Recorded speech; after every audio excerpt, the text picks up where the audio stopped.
Assalamualaikum warahmatullahi wabarakatuh. Selamat berjumpa kembali dengan saya di sesi kedua Consumer Retention Management ya. Nah, di mata kuliah ini kita di sesi 1 sudah saya jelaskan bahwasanya kita akan banyak bertemu dengan cara mempertahankan hubungan dengan pelanggan, mempertahankan kepuasan, mengecek apakah ada keluhan ya, dan juga sekaligus mencapai tujuan bisnis dari si produsen ya, si pemasar yang akan menjual atau melemparkan produk atau layanannya ke khalayak sasaran. Nah, di bagian kedua ini kita akan bicara bahwa CRM ini adalah bagian sebenarnya dari bisnis terpadu, yaitu lebih dikenal mungkin dengan term Integrated Marketing Communication ya. Jadi komunikasi pemasaran terpadu. Nah, karena KPT atau komunikasi pemasaran terpadu ini dalam lingkup industri atau usaha, maka dia boleh dikatakan bisnis ya. Jadi bentuk bisnis terpadu juga sering disebut seperti itu. Oke, kita lanjut lagi. Pertama-tama sebagaimana saya jelaskan di sesi 1 bahwa CRM ini banyak berhubungan dengan bagaimana membina hubungan dengan pelanggan, maka kita harus tahu karakter pelanggan. Nah, pelayanan dalam lingkungan yang penuh persaingan dewasa ini itu membuat perusahaan harus benar-benar jeli ya, harus bisa fokus bagaimana memuaskan pelanggan, bagaimana memberikan pelayanan yang utama kepada pelanggan sehingga pelayanan itu boleh dibilang mencapai hasil yang lebih daripada yang diharapkan. Nah, kan di sesi 1 sudah dijelaskan bahwasanya kepuasan pelanggan itu jika apa yang dia peroleh dari barang atau jasa lebih tinggi kepuasannya ketimbang yang diharapkan. Ya, kalau sama itu artinya biasa-biasa aja. Dia bisa loyal, bisa juga dia pindah ke merek lain. Tapi kalau lebih, ya, lebih dari yang diharapkan, maka itu yang menyebabkan dia, yang menjadi titik awal dia menjadi loyal dengan merek. Tapi kalau kepuasannya di bawah harapan, nah ini berarti dia udah pasti tuh kecewa, biasanya kecewa atau ada keluhan atau ada yang kurang yang harus diperbaiki oleh produsennya. Nah, terkadang yang susah itu kalau pelanggan itu tidak berkomunikasi dengan produsennya, dengan si pemasar. Jadi dia diem aja. Diem tuh bukan berarti seneng ya, bukan berarti sukses. Nah, ini tantangan bagi pemasar, bagi produsen, bagaimana membina hubungan, membuka percakapan, membuka komunikasi agar terjadi dua arah ya. Jadi interaktif untuk mengetahui apakah si pelanggan sudah benar-benar terpuaskan atau belum, atau biasa-biasa aja. Nah, oleh karena itu kita harus fokus kepada hubungan pelanggan dan kita harus tahu karakter si customer-nya ini. Ya. Nah, apa sih gunanya fokus pada pelanggan itu? Ya. Nah, kalau kita fokus pada pelanggan, berarti ya perusahaan mampu untuk menjadikan pelanggan itu berbeda, ya kan? Perusahaan bisa menempatkan dirinya sebagai perusahaan yang beda dengan pesaing. Jadi pemasar sudah menempatkan dirinya berbeda dengan pesaing. Jadi pelanggan itu mencatat loh. Pelanggan itu menotis, mencatat perbedaan merek A dengan merek B dengan merek C. Dia tahu loh bedanya. Jadi kita ya harus tetap menjaga itu kalau kita misalnya konsisten ya dengan manfaat yang kita berikan dari waktu ke waktu, dari tahun ke tahun, terus ya konsisten, fokus, maka konsumen akan hafal. Oh, kalau berlangganan televisi provider ini, cable TV ini pasti layanannya cepat, pasti 1 kali 24 jam udah rapi. Ya, kalau dengan merek ini beda lagi. Ini macam-macam ininya, salurannya, channel-channelnya. Tapi pelayanannya kok kurang gitu, kurang cepat tanggap kalau ada rusak. Nah, tapi kalau yang satunya cepet gitu ya. Jadi pelanggan itu tahu kalau dia menggunakan beberapa merek, dia bisa membandingkan. Jarang sekali pelanggan yang boleh dikata loyal banget, tapi nggak pernah nyoba merek lain, itu jarang banget. Malah hampir nggak ada. Seloyal-loyalnya setidaknya dia pernah mencoba merek lain.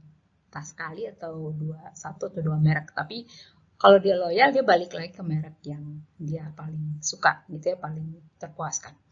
Nah, jadi kalau kita berhasil membedakan diri dengan pesaing kita, maka boleh dikata ini kita sudah mendapat manfaat fokus pada pelanggan. Kemudian kedua, memperbaiki citra perusahaan juga terangkat, kredibilitas ya, kepercayaan. Ketiga, meminimalkan faktor sensitivitas harga. Jadi kalau udah seneng mahal dikit itu udah nggak masalah. Ya, kalau udah seneng produk mahal dikit dibanding merek lain, merek toko sebelah, udah nggak masalah. Jadi faktor sensitivitas harga bisa tercoret, bisa terhapus, bisa tidak menjadi prioritas.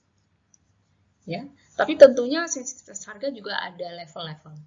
Jadi kalau mahal ya terlalu tinggi, terlalu jauh bedanya, ya juga mungkin menjadi tetap pertanyaan ya bagi pelanggan. Tapi kalau beda-beda tipis lah harganya, tapi dengan kualitas atau pelayanan yang lebih baik, why not? Jadi pelanggan nggak terlalu masalah. Nah, ini yang sangat-sangat menguntungkan bagi produsen. Boleh jual mahal akhirnya, boleh jual mahal karena produk yang kita produksi itu kualitasnya lebih baik, ya, delivery-nya tepat waktu misalnya, pelayanannya bagus. Nah, yang keempat itu meningkatkan keuntungan, ya otomatis ya, kalau yang tadi meminimalkan faktor sensitivitas harga, ya otomatis keuntungan kita dapat. Ya, keuntungan bagi perusahaan. Kemudian meningkatkan kepuasan dan untuk mempertahankan pelanggan. Ini sekaligus jadi berefeknya banyak nih, jadi kayak snowball efek ya, jadi bergulir nih, dari sensitivitas harga nggak terlalu dimasalahin, citranya bagus, kita juga mendapat notice atau perbedaan dari pesaing, kita dapat keuntungan, pelanggan dapat kepuasan, pelanggan terus kembali ke produk kita, nggak melirik produk lain, ya kan, menghasilkan dukungan maksimal untuk perusahaan. Kalau kita mengadakan CSR, mengadakan kegiatan sosial, mereka dukung, mereka ikut, ya, meningkatkan reputasi otomatis, ya, memastikan produk dan jasa diberikan jadi ini positif lah ininya, apa namanya, image-nya gitu ya, ini tutupan teksnya. Lalu meningkatkan semangat karyawan pastinya, gitu ya. Jadi ini seringkali kepuasan pelanggan itu berefek atau berimpact langsung pada bonus karyawan.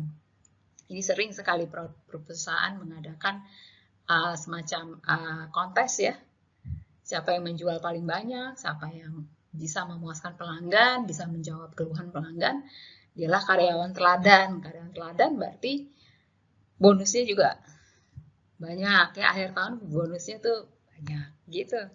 Jadi sering sekali kepuasan pelanggan berkorelasi positif pada prestasi karyawan. Nah, kedepannya itu bagaimana sih tantangan untuk bisnis ini?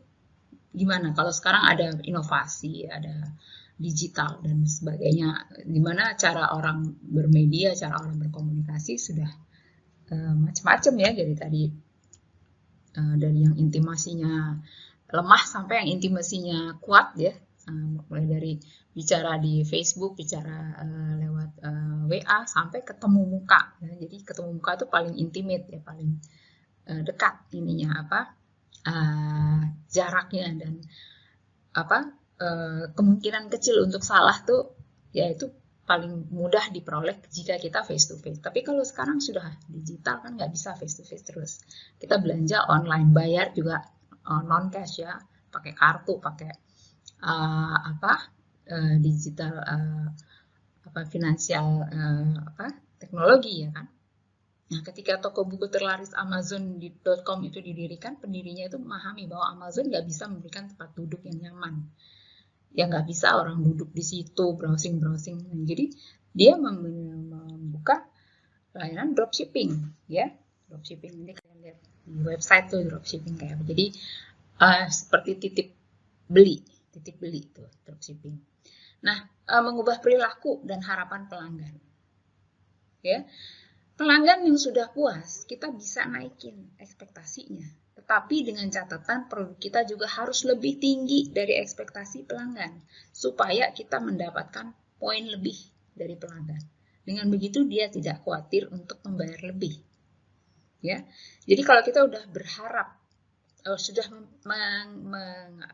memprediksi harapan pelanggan itu naik, meningkat, maka kita harus hati-hati. Kita juga harus koreksi diri, harus improve.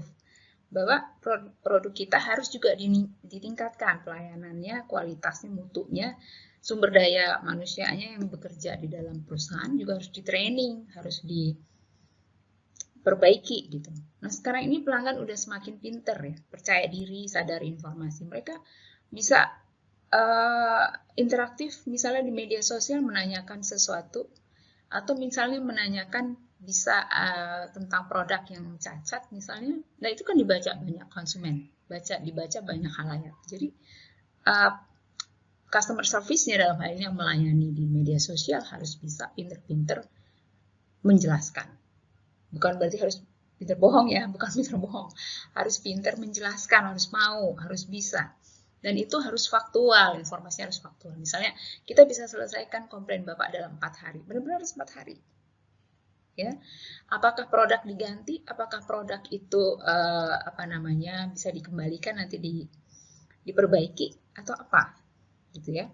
Nah, mereka memiliki harapan tinggi gitu. Karena dia menganggap produk yang dia peroleh itu sebenarnya sudah memuaskan, tapi karena ada yang cacat, yang rusak, dia berharap ini kita bisa dapat yang lebih baik nih gitu. Nah, kalau harapan ini nggak dipenuhi, nah ini bisa dia kecewa. Ya, mereka menginginkan pilihan yang lebih banyak dan tidak ingin dijual atau dimanipulasi. Ya, jadi pelanggan yang pandai, yang pintar itu nggak suka dimanipulasi, walaupun mereka punya uang, tapi mereka dapat apa kalau mereka beli produk kita? Dapat apa kalau mereka membayar pelayanan atau servis yang kita berikan, gitu ya. Nah, jadi jangan males untuk ini melakukan survei sebenarnya. Harus berkala. Survei itu paling nggak ya mungkin setahun sekali atau 6 bulan sekali, atau kalau memang banyak sekali pelanggannya boleh jadi 4 bulan sekali gitu ya.